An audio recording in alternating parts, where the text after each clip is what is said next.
Un rito che si ripete ogni autunno, l'appuntamento per grandi e piccini con le fiere di San Luca, la più antica manifestazione europea con i suoi quasi 800 anni.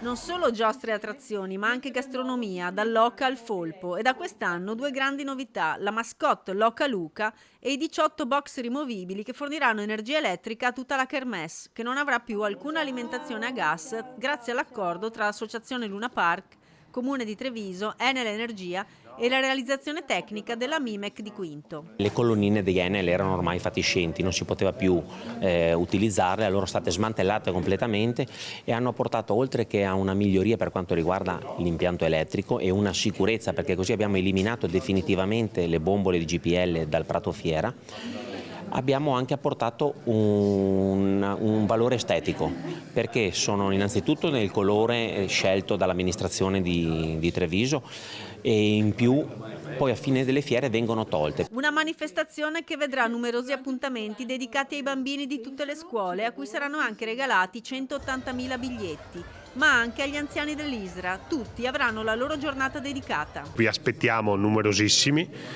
ci sarò anch'io sia negli stand che nelle giostre, perché i ricordi di quando ero bambino sono ancora vivissimi. La sicurezza sarà garantita con particolare occhio di riguardo, dato che sono attese 350.000 persone. Ci saranno 43 persone con tesserino rischio alto e 10 in grado di offrire il primo soccorso, oltre al presidio fisso delle forze dell'ordine e della Croce Bianca, con automedica e soccorritore, ed è prevista anche la presenza degli alpini. Il focus è stato sulla sicurezza, in modo da garantire a grandi e piccini, alle famiglie, di venire a Prato Fiera a divertirsi alle fiere di San Luca in sicurezza e con grande serenità.